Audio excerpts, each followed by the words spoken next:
Pokemon Heart Gold and Soul Silver are delicacies in their own right. But what if we added randomized gym leaders, wild encounters, hell, even abilities just to give it that edge?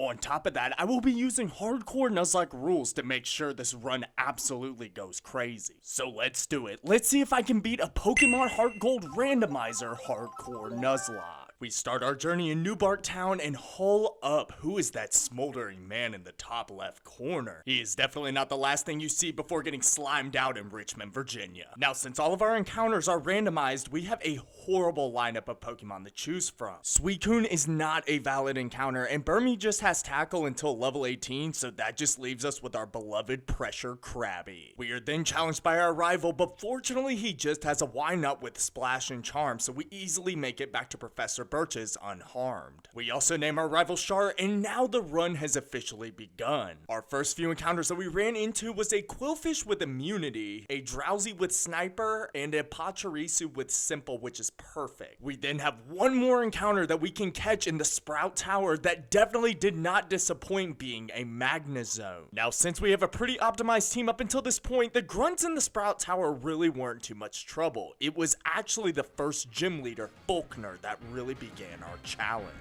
He leads with his Magmortar, I lead with Pachirisu. I immediately aboard the Pachirisu train and switch into Spikes to tank a resistant flamethrower. I then let Spikes do what he does best as we get jump scared by a super effective Thunder Punch. Knowing we outspeed, Spikes uses a Water Gun for a huge chunk of damage as Magmortar thankfully gets a low roll, so we can take him out on the next turn with one more Water Gun. His final Pokemon is Metang, so I switch into Pachirisu to tank the confusion very well. I then start using Charm, and because of Simple, he is now at -4 attack as he sets up Stealth Rock. A second Charm has now officially obliterated his physical attack, so now we are all good to start unleashing Sparks. We then start going back and forth blow for blow with Spark and Confusion, but eventually we get way too low to stay in. I then switch into our Magnezone as Metang stays paralyzed for this turn. We then go for a Thunder Shock as Metang uses Magnet Rise. Now right here, I was really trying to make sure we confirm the KO with Thunder Shock using this Metal Sound. And honestly, I really should have just risked it going for Thunder Shock, mainly because Metang gets a crit with Brick Break, but luckily we survive. We do outspeed and take him out with one more Thunder Shock, but we have to be way more careful the further we go with this challenge. Now that we have conquered the gym, we can head over to Route 32 where we can net ourselves none other than Soul the Soul Rock. After we caught Pizza Face, we then pivot to the ruins of Alf to catch ourselves a Rockhead Raticate. I kinda wish we got a better ability since it has guts in the base game, but I'll take it. We then head over to the Union Cave, and our encounter there certainly did not disappoint, being a male Combi. That was possibly the worst encounter we could have gotten.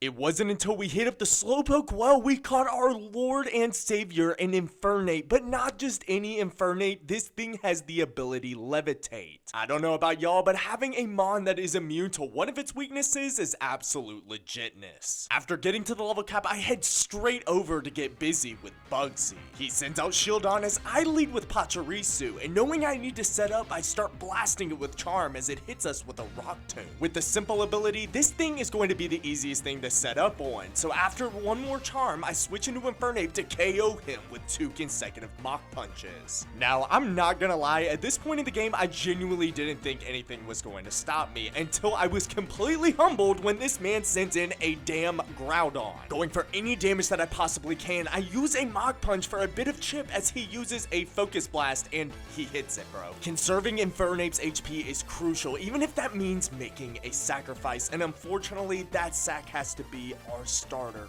Krabby, that takes a Focus Mist to the face. Absolutely fueled with rage, I switch into Raticate to hit Groudon to half with a Hyper Fang as it hits us with Rock Tomb for chip and lowers our speed. And since our speed was dropped a stage, one more Focus Blast absolutely disintegrates Yellow. Rest in peace, homie. At this point, I think Groudon has wasted all of its Focus Blast PP, so I switch and pivot into Infernape to deal more chip damage with Mach Punch and then switch into Pachirisu. My theory though was completely wrong, so Pachirisu does have to eat his final Focus Blast. I then go for a charm that I'm pretty sure saved Pachirisu's life, and then I switch into Sleeps that tanks a very weak Fury Cutter on the way in. Groudon then hits us with a Lava Plume, but then we end up hitting a Hypnosis. This legit just got us back into the battle, so I hit it with as many confusions as I can, and then Bugsy Super Potions this thing back to full health. But Sleeps, my knight in shining armor, absolutely crits him back to below half. I have nothing I can switch in here, and I just need to keep landing confusions, and right when Groudon gets to a quarter, he wakes up and lands a deadly Lava Plume that also burns us. Right when I was saying my goodbyes to Sleeps, he ends up taking one more Lava Plume on 1 HP and then absolutely low rolls with confusion, dying to the burn damage.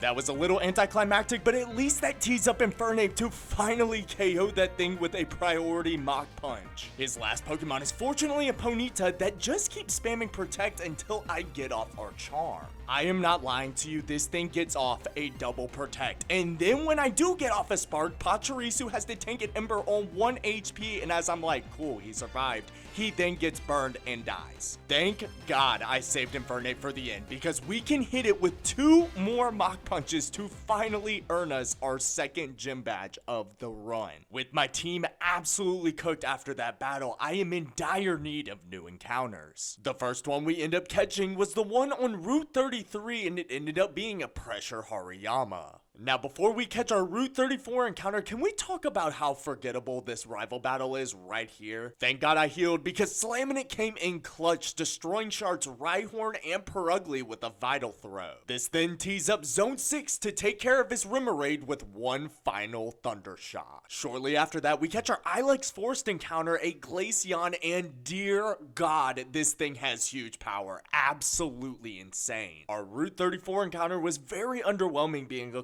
fish, and then I went to take the test in Goldenrod City. Now, I wish I could let y'all hear the audio in this, but chat requested a song that is copyrighted, but judging by my reaction, I clearly did very well. We then make it to the Goldenrod City gym, and literally the first trainer we battled just jump scared us back into reality. This stupid Pokemon last trainer, Carrie, waited 9 months in the womb just to be named Carrie, has a Mewtwo. After seeing all of its moves, it has the best coverage with Energy Ball, Flamethrower, and Mud Slap. We unfortunately in this battle had to lose Soul Rock, but that paved the way for Slaminate to finish this thing off with one final Vital Throw. After surviving the panic attack, which was that battle, I head straight over to challenge Whitney, the 3rd gym leader. She leads with the Gardevoir as I send out Spikes, and feeling a Psychic coming in my future, I switch into Zone 6 that just gets hit with a Flash. We then land a Thunder Wave as Gardevoir actually goes for a Flash that time, and then on the next turn I hit a Sonic Boom to around half as Gardevoir stays paralyzed. That is completely cool with me because a critical hit Thunder Shock is enough to give us our first KO of the battle. She next sends in Quilava, so I switch into Slaminate to tank the Ember, and we get burned. But worse than that, I figure out very quickly, no pun intended, this thing has Speed Boost. Seeing the damage dealt from Fake Out, I switch into Spikes to tank the resisted Ember.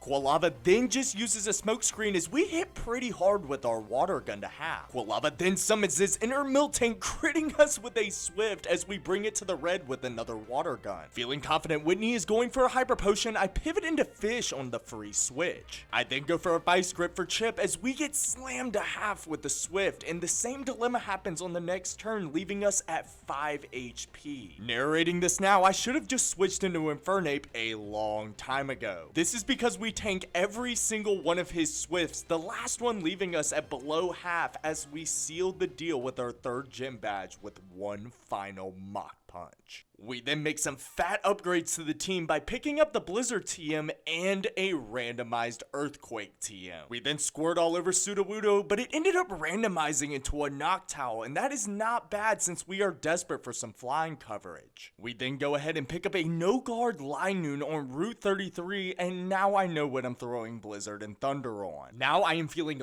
very confident going into the Shark fight, mainly because of how much more coverage we have. He leads with his Vulpix that gets immediately KO'd by a single Earthquake. Next up is his Uxie, and since Uxie has no moves that can deal good damage to dark types, I switch into Paul while Uxie uses Endure. After using a poison gas and a focus energy, Yuxi still is spamming Endure, so we can bring it to what must be 1 HP with Fury Swipes and then let the poison do its thing, taking it out. Next up is Donphan, so I pivot into slamming it that has to tank a brutal superpower on the way in. We then flinch it with Fake Out, and then we switch into Spikes that actually tanks the move very well. I literally forgot to teach Spikes Surf, but all in all, Donphan just kept spamming Defense Curl, so a couple of Water Guns later, we get the KO. His last Pokemon is a Drought Shroomish that was a very easy switch into Infernape, and then one Flame Wheel later, we take home the dub. We go ahead and catch our Burn Tower encounter that ended up being a Rhyhorn, and then right after that, we head straight into the Ecruteak City Gym.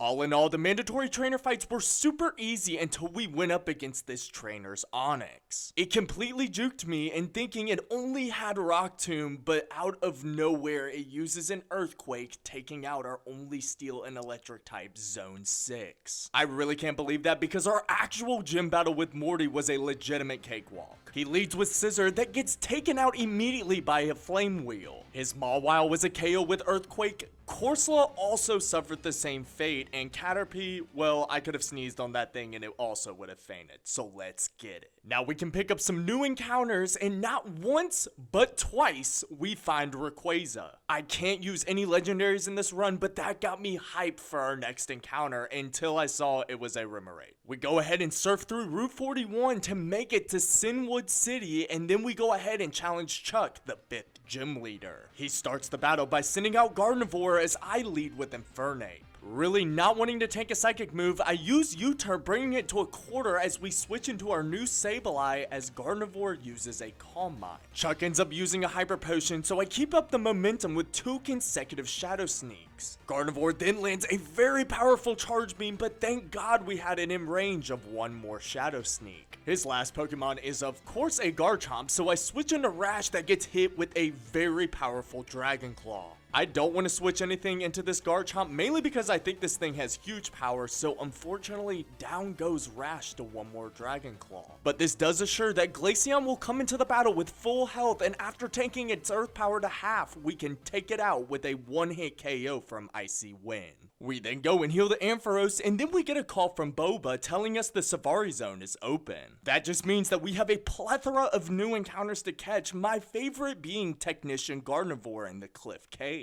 We finally pull up to the Lake of Rage where we can catch a super awesome Pokemon. Since all the encounters are randomized, that means that this shiny Gyarados will randomize into any shiny Pokemon in the Pokedex. And that Pokemon just happened to be my favorite shiny of all time, shiny Manectric. Manectric does have Volt Absorb, but let's go, our first shiny Pokemon ever in these videos. Listen, I know everybody knows about Lance Hyper Beaming this man, but he's gotta be good. I mean, just look at him, he's chillin', bro. The battle with Ariana really wasn't too stressful now that we have a ton of coverage on our team, so now we can catch 1 more encounter down here that ends up being a Beldum, absolutely perfect. All we gotta do is get Big Dog to level 24 to evolve him into a Metang.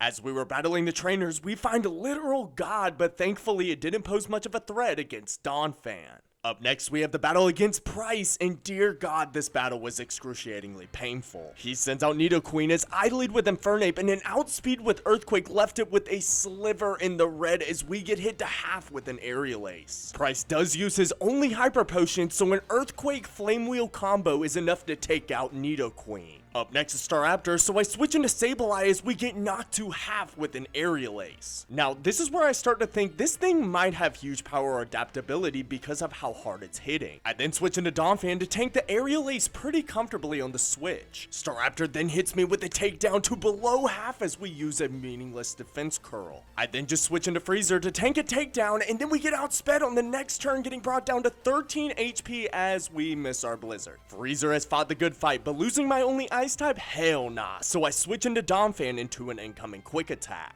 Donphan here is always a sack, but he ends up surviving the takedown on 2 HP and then misses his rollout. I am so sorry, buddy. Love you. I then switch into my only resort, Bolt, my shiny Manectric. Bolt does outspeed and hits the Staraptor to the red with a Spark as Staraptor gets a crit, taking the life of our very first shiny Pokemon. This is possibly worse than any heartbreak I have ever gone through in my life. Absolutely awful, but we have to stay locked. We just send back in Infernape as Price sends in his Skarmory. Clearly not understanding the assignment, I misclick and use Earthquake as Skarmory gets off a free Rock Tomb. As if that wasn't bad enough, Skarmory outspeeds with Rock Slide and flinches us. I then make the pivot into Miley that does tank the Rock Slide perfectly. Rock Slide does bring us to half as we do nuke the Skarmory with a Surf to below half. And all we need to do is just not flinch on this next Rock Slide, and thank God we don't, so one final Surf lets us take home the 6th gym badge. I then waste no time getting over to battle Jasmine, the 7th gym leader. She sends out Perugly as I lead with Infernape, and all this thing can really hit us with is Fake Out, so 3 consecutive Mach Punches later, we are able to disintegrate that thing. Up next is Togekiss, so I switch into Power to tank the incoming Air Slash to above half. We then use a Fake Out and then pivot into Freezer as Togekiss uses a Wish. Freezer absolutely redeemed himself from the last gym battle, absolutely destroying Togekiss with one Blizzard.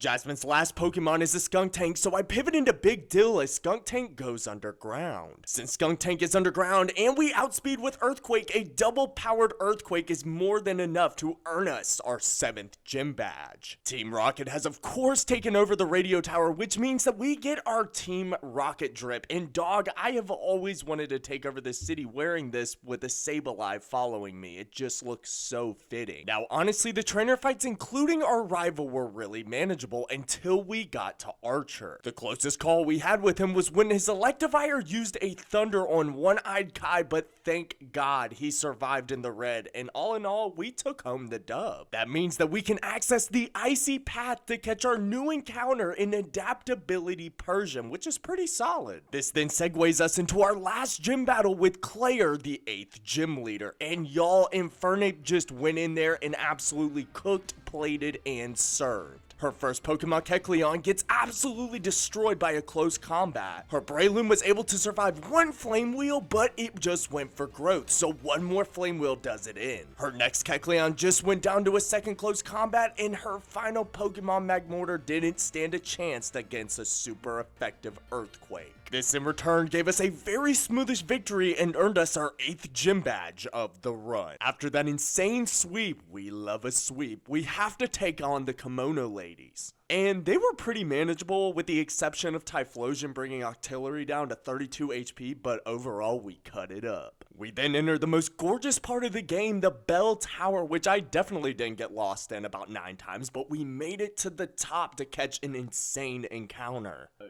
Alright, now, Ho-Oh is gonna randomize here.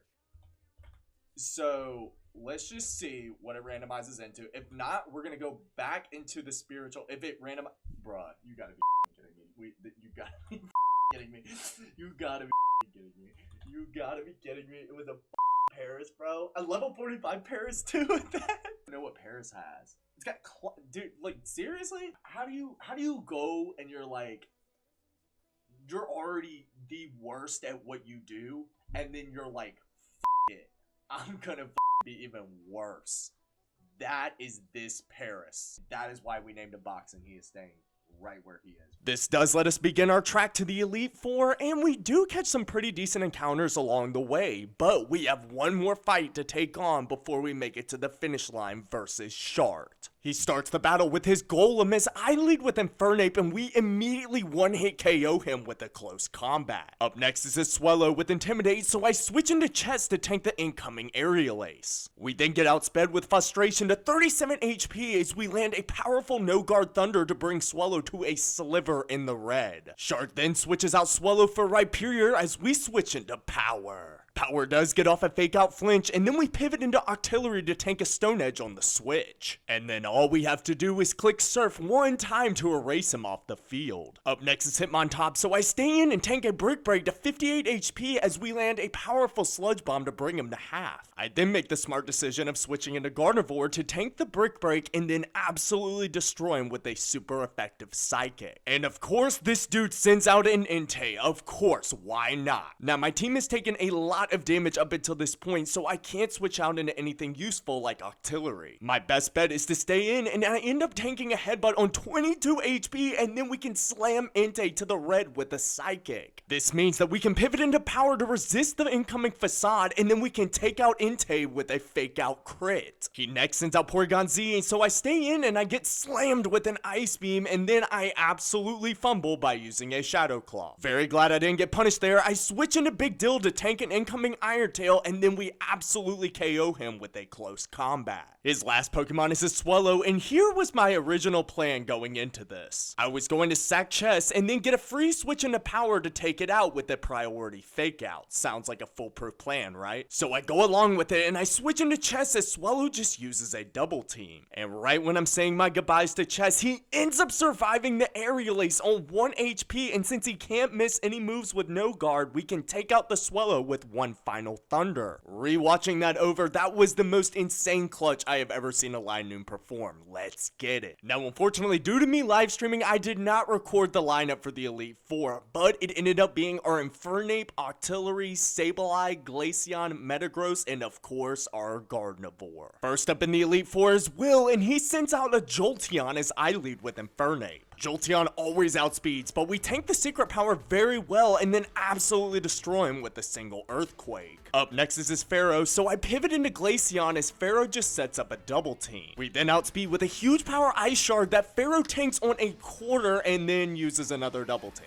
Will of course full restores, but we were able to hit Pharaoh back down to the red with another Ice Shard, and then after missing one Ice Shard, we end up taking it out on the next turn. Up next is Meganium, but Glaceon is on a rampage, absolutely destroying it with one single Blizzard. Will's next mon is a Slowking, so I switch into Sableye that gets captivated on the switch. We then use a fake out to flinch, and this thing has Anger Point that maxes out an attack stat if it's flinched. I don't know about y'all, but a Pokemon with a base attack stat of 160 is not one you want maxed out. I then just switch into our best option for survival, Metagross, as Slowking uses Focus Energy. Like, come on, bro. But then I get super happy when I see him using a Water Pulse so we can hit him with a Hammer Arm to a quarter. Why he keeps spamming a special move when his physical attack stat is maxed out, I don't know, but that just means that we can take him out on the next turn with one more Hammer Arm. His final Pokemon is a Pidgeot, and after slamming him with a Psychic Bullet Punch combo, we take home the dub from the first Elite Four member. Up next is Koga, and he starts the battle with his Luxray as I lead with Infernape. I end up using an Earthquake to bring him to a sliver in the red as he just ends up going for a Leer. I really love that out of Luxray, so after he full restores, we actually end up taking him out with a higher roll. Up next is Seaking, so I U-turn pivoting into Levy as Seaking goes underwater. Now after we get hit with incoming dive, I had the brilliant idea of setting up Calm Minds until I realized I had on the choice specs. After ruining the vibe, I switch back into Metagross as Seaking goes back underwater. We then get hit with a dive, but I end up setting up an Iron Defense to ensure that we can tank multiple hits. Seaking goes back underwater, and there is nothing we can do this turn, so then it hits us to half with another dive as we bring it to a quarter thanks to its Citrus Berry. So after taking another dive, one more Psychic ends up taking out Seaking. Up next is his Breloom, but that thing didn't stand a chance versus a critical hit Psychic coming from One-Eyed Kai. Koga's next mon is a Beedrill that just gets off a Swords Dance, but one Psychic can eradicate that thing as well. His last Pokemon is a Latias, so I switch into Miley as Latias uses a Roar bringing out Levy. I then switch back out Miley that gets hit with an Aerial Ace Zen Headbutt combo that brings her to the red, and our Aurora Beam relatively does nothing. My best course of action is to send out our beloved Freezer that has to tank a Zen Headbutt on the way in. Huge power Ice Shard actually almost KOs as we get hit to half with the Zen Headbutt, but Koga full restores, so 2 Ice Shards later gives us Z-Dub. Up next is Koga, and holy crap, his team was insane. He ends up leading with a Drifblim as I lead with Infernape. I use a U-turn to pivot into power as Drifblim just sets up a sunny day. Drifblim then outspeeds with an ominous wind that does around half as we bring it to a quarter with a Shadow Claw. Bruno then uses a full restore, and I knew I should have went for another Shadow Claw, but I genuinely couldn't tell where the range was. I then just switch into Freezer that actually tanks the wind very well on the way in. We then use our Ice Shard that leaves it at like 1 HP as it gets off another wind, bringing us to half, but after that we can say good riddance to Dripplin with one final Ice Shard. Up next is Magnetric, RIP to the big homie, so I switch into Metagross to sponge up its Thunder. It then outspeeds with a Fire Fang that does relatively nothing, but it makes us flinch. A second one brings us to above half, but no flinch or burn, so we can slam it with a Hammer Arm to the yellow. And after that, one crit Bullet Punch does him in, baby. Up next is this Regice that just uses a Safeguard, so we can give it the same treatment, taking it out with a Hammer Arm Bullet Punch combo. Bruno's next mon is a Dugong that desperately gets off an Aqua Ring, but that is not stopping the rampage of One-Eye Kai's Hammer Arm absolutely annihilating it. Bruno's last mon is a Typhlosion, and when I go to switch out, I quickly realize he has the ability Shadow Tag, so I can't switch. After getting over my mini heart attack and come to the realization that I am going to have to sack Metagross, I for sure locked in. I genuinely didn't think I read that right when I saw Typhlosion go for a Frustration as we land a brutal Hammer Arm. I am not even lying to you when Typhlosion uses Frustration 2 more times, so against all odds, One-Eye Kai ends up seeing another day, after taking out Typhlosion with 2 more consecutive Hammer Arms. Last up in the Elite Four roster is versus the baddie Karen, and she sends out Gyarados as I lead with Infernape.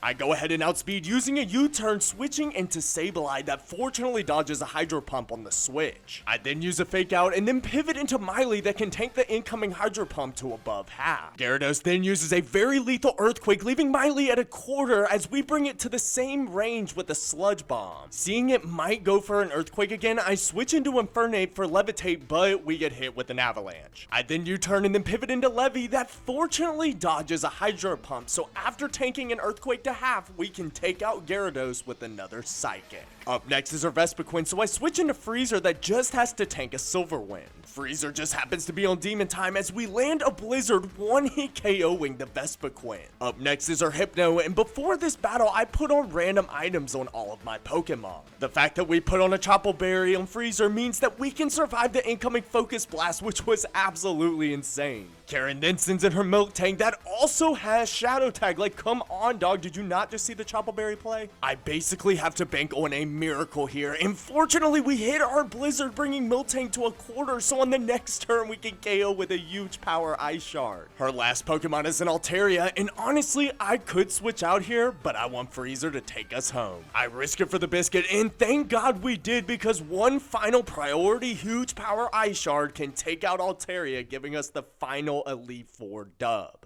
Well, fellas, we made it to our final trial of this run. Y'all know the vibes. Our trials and tribulations have gotten us to this point, so let us do battle with the champion, Lance. He starts the battle with Frostlass as I lead with Infernape. Frostlass does outspeed, but just with the Rain Dance as we bring it to half with a Flame Wheel and we get the burn. Frostlass then goes for an Ice Punch, so we can go ahead and KO his first Mom with the Flame Wheel. Up next is his Dustox, so we go ahead and we bring it to half with the Flame Wheel as it really doesn't do much damage with the Facade. We then bring it to the red as it starts spamming Roost, and in a way this is kind of a good thing because I want to stall out the rain so we can do more damage with our fire moves. We do eventually end up stalling out the rain so our Flame Wheel can get back to full power, finally KOing that thing. Up next is Weavile that outspeeds but sets back up the Rain Dance as we slam it with a 4x super effective close combat. Lance's Feraligatr is up next, so I use a U-turn pivoting into Levy that gets absolutely rocked by a Frustration.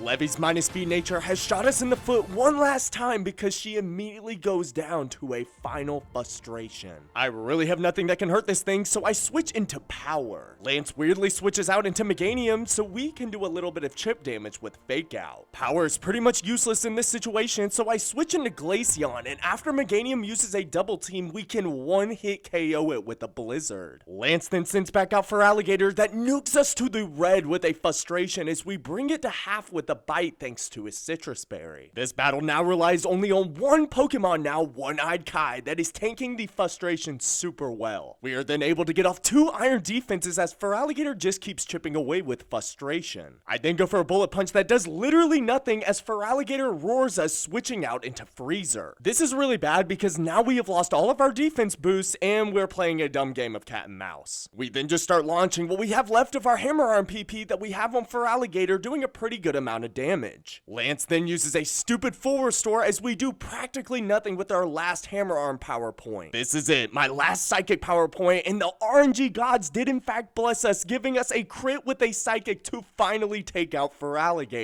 His last Pokemon is a Cacturne that was a super easy switch into Infernape that can grant us access to the Hall of Fame with 2 final Flame Wheels. Well, we did it, y'all. We just beat... Don't you have to do Kanto? Bro, can I just have my moment, man? We did end up completing the Kanto side, and it was absolutely insane on the front end. But if y'all ever want to stop by and see what we got going on stream, subscribe and turn on post noties so you know when we are live. I try to live stream as much as I can, and our community has grown tremendously. Like, y'all are insane. But with that out of the way, let's get to the battle with Mr. Red. This is it, our actual final testament of this run. Our amazing Pokemon have gotten us to this point, so let us do battle with the world champion, Red. He starts the battle with a Mewtwo as we lead with Infernape. Not sure if we outspeed, I switch into our new Spirit Tomb as Mewtwo fails a me first. Mewtwo then goes for a fling, lobbing a Light Ball that does end up doing some chip and it paralyzes us. It then goes for a me first, hitting a Dark Pulse that does a massive amount of damage and paraflinches us. Now right here, I did something kinda smart because Mewtwo keeps spamming me first, so I go for a status move in Hypnosis, putting it to sleep, and it can't affect us because we are already paralyzed. That does mean that we do lose our Spirit Tomb in the process, but that does pave the way for our big deal. Mewtwo does end up staying asleep, so we can get off massive amount of damage with a U-turn as we pivot into our new Starmie. Red then realizes he's about to lose his ace, so he switches into a Nidoqueen that resists our Surf due to its water absorbability. But that doesn't mean that Nidoqueen's other weakness to Psychic is nullified, so I use a Psychic, critting the Nidoqueen for the one-hit KO. His next mon is a Licky Licky, so I go ahead and switch into Bigfoot that tanks a Thunder and gets paralyzed. Licky Licky now outspeeds using a Stab Facade that really doesn't do anything as we nuke it to below half with a Blizzard. Red, now feeling the pressure, goes ahead and switches out Rapidash as we stay paralyzed. I then go ahead and pivot into Infernape that has to tank a very weak Heat Wave on the switch. Rapidash does outspeed, but with the Flare Blitz, that does bring us to below half as we one-hit KO it with an Earthquake. This next sends in his Stantler that gets absolutely destroyed by a super effective close combat. He then sends back out Licky Licky that I know for sure can't outspeed, so one more close combat does him in as well. He now sends back out his Mewtwo, so I go for a U-turn that leaves him at a sliver in the red. I am really banking on us hitting a Shadow Ball with Driplim, but we don't have to because when we switch back out, the hail damage takes him out. This just leaves his final mon, Shuckle, and do y'all want to know how many Shadow Balls it took to not even take him out? Like, just look at this crap, bro. Driplim was at like full HP when I sent him out, and now the hail damage plus resisted Gyro Ball brought us this low. I was just honestly being persistent, and I really wanted Driplim to get the KO, but whatever. I just switch into Terra that tanks the incoming Gyro Ball and then finally takes out Shuckle with this Surf to end our agony, but more importantly, the entire Nuzlocke challenge. Well, we did it, y'all. A Pokemon Randomizer Hardcore Nuzlocke of Pokemon Heart Gold. I still got it, fellas. If y'all enjoyed the video, drop a like, and if you want to see more Randomizer content, drop a sub. I will definitely be more on a consistent streaming schedule now that I am not making this video, but if you please drop a like, I love you. But until we see each other next, this was a Pokemon Heart Gold Randomizer Hardcore Nuzlocke, and I hope to see you in my next run.